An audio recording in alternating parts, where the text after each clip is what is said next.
दोस्तों नमस्ते प्रणाम। मैं हूँ निशा मौर्य। अपनी यूट्यूब चैनल पे एक देहाती नाच गीत लेके आए। कैसे लगे कमेंट में ज़रूर बताना। लाइक सब्सक्राइब जरूर करना। Channel number 369। अंगना बाइल बा होरिलवा देवरा सोर करे बा।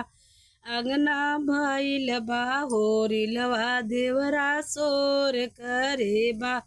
सासू काहे नाही आऊ तोहरे का भइल बा।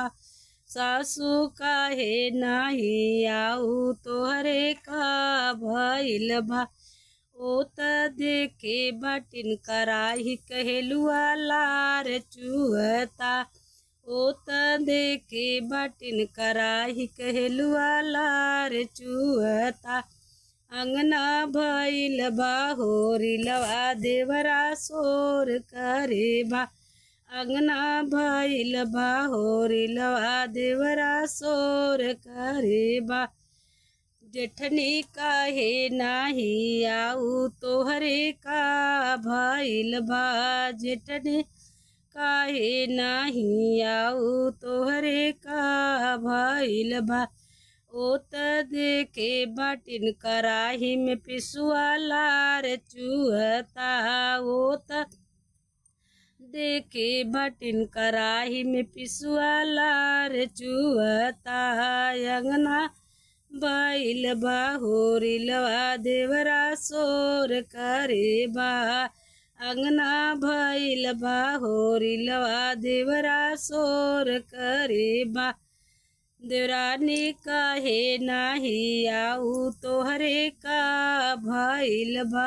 देवरानी काहे नाही आऊ तोहरे का भइल बा। ओत देखे बटिन भवा होरिलवा उनके दुख भइल बा। ओत देखे बटिन हमरे होरिलवा उनके दुख भइल बा। अंगना भइल बा होरिलवा देवरा सोर करे बा। अंगना भइल बा होरिलवा देवरा सोर करे बा। ननदी काहे नाही आऊ तोहरे का भइल बा। ननदी काहे नाही आऊ तोहरे का भइल बा। ओत देखे बटिन भतीजवा भानेग बढ़ल बा। ओत देखे बटिन भतीजवा उनके कंगना लालच बा।